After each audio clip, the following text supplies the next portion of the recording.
परमेश्वर की महिमा हो। आज का मेरा विषय है मौत क्या है, क्या हमें मौत से डरना चाहिए। मनुष्य जब संसारिक वस्तुओं को और संसारिक लोगों को बहुत अधिक प्रेम करने लगता है तो उसे मौत से डर लगने लगता है। वो भूल जाता है कि वो कहाँ से आया है और कहाँ उसे जाना है। ये ऐसा उसी प्रकार है जैसे कि एक माता पिता अपनी इकलौती संतान के बिगड़ जाने पर उसे हॉस्टल में ये सोचकर भेजते हैं कि जब वहाँ ये परिश्रम और कठिनाइयों का सामना करेगा तो ये सुधर कर वापस आएगा और हमें इस पर गर्व होगा। परंतु जैसे जैसे उस बच्चे का मन हॉस्टल में लगने लगता है वो अपने साथियों को ही अपना समझने लगता है और धीरे धीरे माता पिता को भूलने लगता है।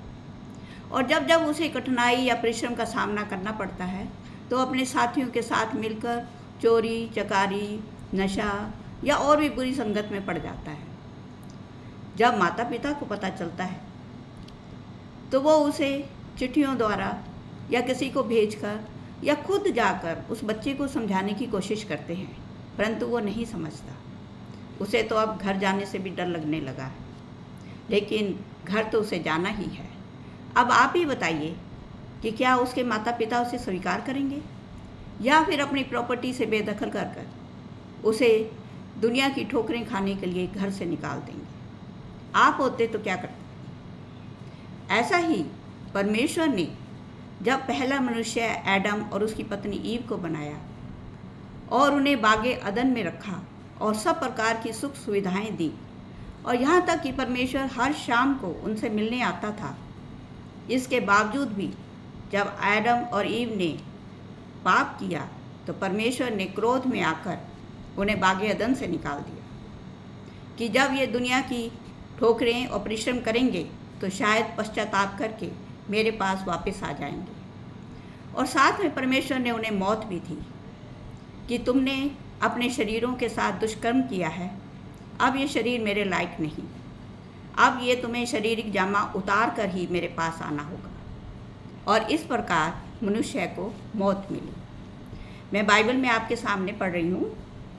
रोमियो 5:12 में लिखा है कि जैसा एक मनुष्य के द्वारा पाप जगत में आया और पाप के द्वारा मृत्यु आई और इस रीति से मृत्यु सब मनुष्यों में फैल गई क्योंकि सब ने पाप किया।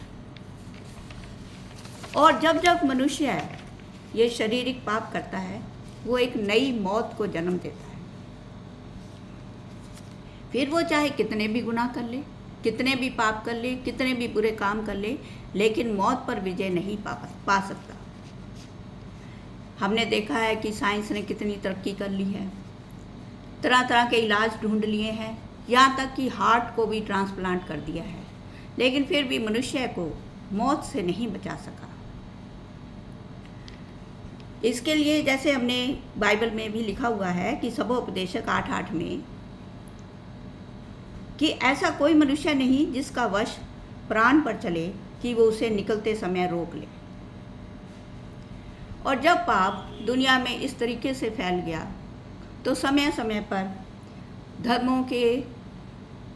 धर्म गुरु इस दुनिया में आए और उन्होंने बड़ी सादगी और कठिनाई और यहाँ तक कि कुर्बानी देकर मनुष्य को समझाने की कोशिश की कि ये शरीर नश्वर है और हमें आत्मा का चिंतन करना चाहिए, क्योंकि आत्मा और परमात्मा का ही मिलन हो सकता है।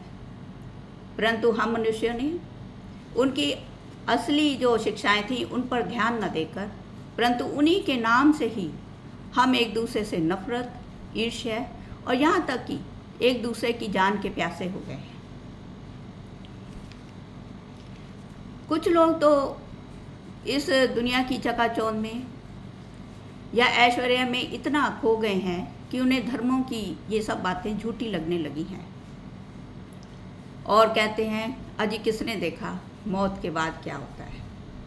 और वो इसी 70-80 वर्षों के सुख और भोग विलास के लिए पाप करते हैं और अपने आत्मा के अनंत जीवन को नरक में धकेल रहे हैं।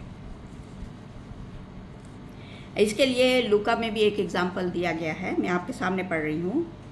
बाइबल में लूका 16:19 में लिखा है कि जब अमीर व दुष्ट व्यक्ति मृत्यु के पश्चात अधोलोक की पीड़ा में डाला गया तो उसने विनती की कि उसे अपने भाइयों के पास एक बार जाने दिया जाए ताकि वह उनको अधोलोक की पीड़ा के विषय में बता सके। ऐसा ना हो कि वो भी इस पीड़ा में आए। तब परमेश्वर ने कहा कि उनके पास धर्मगुरुओं, नबियों व भविष्यवक्ताओं की पुस्तकें हैं। जब वे उनकी नहीं सुनते तो तेरी क्या सुनेंगे। इसके अलावा और भी जैसे बाइबल में लिखा हुआ है कि शरीर पर मन लगाना तो मृत्यु है, परंतु आत्मा पर मन लगाना जीवन व शांति है, क्योंकि शरीर पर मन लगाना परमेश्वर से वैर रखना है। तो आइए आज ही हम अपने धर्मों की शिक्षाओं को सही रूप में समझें और उनके अनुसार अपने जीवन को जिएं ताकि हम मुक्ति को प्राप्त करें। धन्यवाद।